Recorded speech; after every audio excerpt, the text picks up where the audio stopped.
Ladies and gentlemen, welcome to Pro Wrestling History Today, your 5-minute rundown of all the professional wrestling birthdays, deaths, and top moments for this day in pro wrestling history. I'm your host, the eclectic gentleman, Stephen Watts, reminding you to like, share, and subscribe, and comment below on what moment in history was your favorite today. Now, without further ado, put 5 minutes on the clock, and away we go. Ladies and gentlemen, it is September 27th, and we're going to start off as we always do with the happy birthdays. 1965, journeyman wrestler of Japan, Riki Fuji. Sticking with those journeymen in Japan, Isama Kodaka. 1987, Shine's very own, luscious Latasha. And our final happy birthday for September 27th, 1991, one half of LAX, Ortiz. We luck out and there are no significant deaths for September 27th, so let's move right in to those important, pivotal moments in professional wrestling. 1965, Bruno Sammartino's WWF World Title belt is stolen out of his car while he eats at a restaurant after headlining another sold-out Madison Square Garden show. The belt is never found. 6 years later in 1971, Vince McMahon Sr. announces they would be moving their weekly tapings from the National Arena in D.C. to the Hamburg, Pennsylvania, due to no longer being able to fill the National Arena due to declining ticket sales. A 15-year jump this time to 1986. The Fantastics, Bobby Fulton and Tommy Rogers, beat Sting and Eddie Gilbert for the UWF Tag Team titles in Tulsa, Oklahoma. That next year in 1987, the Midnight Rockers win the AWA Tag Team titles, beating Boris Zukov and Solidat Ustinov, or so they thought, as officials returned the belts to the Russians after realizing the legal man was not the one to take the pin.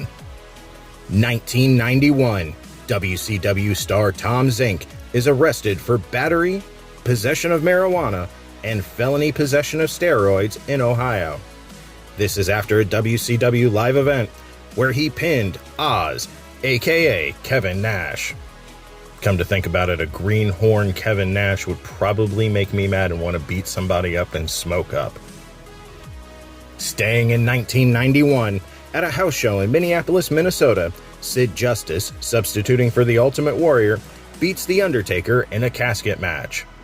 Ultimate Warrior was probably too busy looking at himself in the mirror.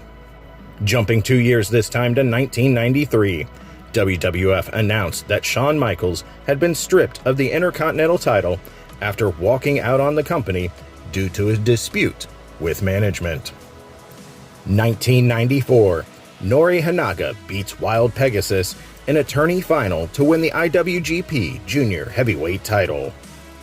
1995, at a TV taping, Harlem Heat beat the American Males for the WCW tag titles, but the match never airs or is acknowledged on WCW television, and it is retaped on October 11th with the same result. 3 years later in 1998, the WWF Breakdown pay-per-view is headlined by Kane and The Undertaker, pinning WWF champion Steve Austin with a double chokeslam and pin. Vince McMahon promptly grabs Austin's Smoking Skull belt and flees. Fast forwarding 7 years to 2005, Bob Orton wrestles his first match in 15 years, losing to The Undertaker at a SmackDown taping. 2006, MTV's Wrestling Society X begins signing talent for their first season, to include TJ Perkins, Sean Waltman, and a very young Seth freaking Rollins. 2007, WWE diva Ashley Massaro is voted off CBS's game show Survivor, being the second person eliminated that season. 2009, Tamina Snuka wrestles her first match for the Samoans' WXW promotion as Sorona Snuka.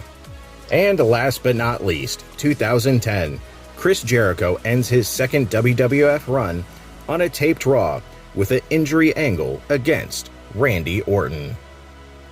Those were your short but sweet pro wrestling history highlights for September 27th.